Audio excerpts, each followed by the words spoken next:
नमस्कार दोस्तों, आज की हमारी कहानी है कबूतरों का दल। एक समय की बात है कि कबूतरों का एक दल आसमान में भोजन की तलाश में उड़ता हुआ जा रहा था।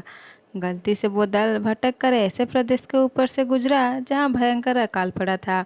कबूतरों का सरदार चिंतित था। कबूतरों के शरीर की शक्ति समाप्त होती जा रही थी। शीघ्र ही कुछ दाना मिलना जरूरी था। दल का युवा कबूतर सबसे नीचे उड़ रहा था। भोजन नजर आने पर उसे ही बाकी दल को सूचित करना था। बहुत समय उड़ने के बाद कहीं वो सूखाग्रस्त क्षेत्र से बाहर आया। नीचे हरियाली नजर आने लगी तो भोजन मिलने की उम्मीद बनी। युवा कबूतर और नीचे उड़ान भरने लगा। तभी उसे नीचे खेत में बहुत सारा अन्न बिखरा नजर आया। चाचा, नीचे एक खेत में बहुत सारा दाना बिखरा पड़ा है, हम सबका पेट भर जाएगा। सरदार ने सूचना पाते ही कबूतरों को नीचे उतरकर खेत में बिखरा दाना चुगने का आदेश दिया। सारा दल नीचे उतरा और दाना चुगने लगा। वास्तव में वो दाना पक्षी पकड़ने वाले एक बहेलिये ने बिखेर रखा था। ऊपर पेड़ पर तना था उसका जाल। जैसे ही कबूतर दल दाना चुगने लगा, जाल उन पर आ गिरा। सारे कबूतर फंस गए। कबूतर के सरदार ने माथा पीटा, ओहो, ये तो हमें फंसाने के लिए फैलाया गया जाल था। भूख ने मेरी अक्ल पर पर्दा डाल दिया था। मुझे सोचना चाहिए था कि इतना अन्न बिखरा होने का कोई मतलब है। अब पछताए हो तो क्या, जब चिड़िया चुग गई खेत। एक कबूतर रोने लगा, हम सब मारे जाएंगे। बाकी कबूतर तो हिम्मत हार बैठे थे, पर सरदार गहरी सोच में डूबा था।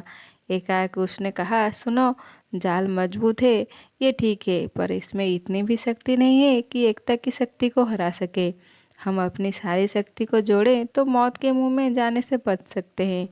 युवा कबूतर फड़फड़ाया, चाचा, साफ साफ बताओ तुम क्या कहना चाहते हो। जाल ने हमें तोड़ रखा है, शक्ति कैसे जोड़ें। सरदार बोला, तुम सब चोंच से जाल को पकड़ो, फिर जब मैं फुर कहूँ तो एक साथ जोर लगाकर उड़ना। सबने ऐसा ही किया। तभी जाल बिछाने वाला बहेलिया आता नजर आया। जाल में कबूतर को फंसा देख उसकी आंखें चमकी। हाथ में पकड़ा डंडा उसने मजबूती से पकड़ा और जाल की ओर दौड़ा। बहेलिया जाल से कुछ ही दूर था कि कबूतरों का सरदार बोला, फुर।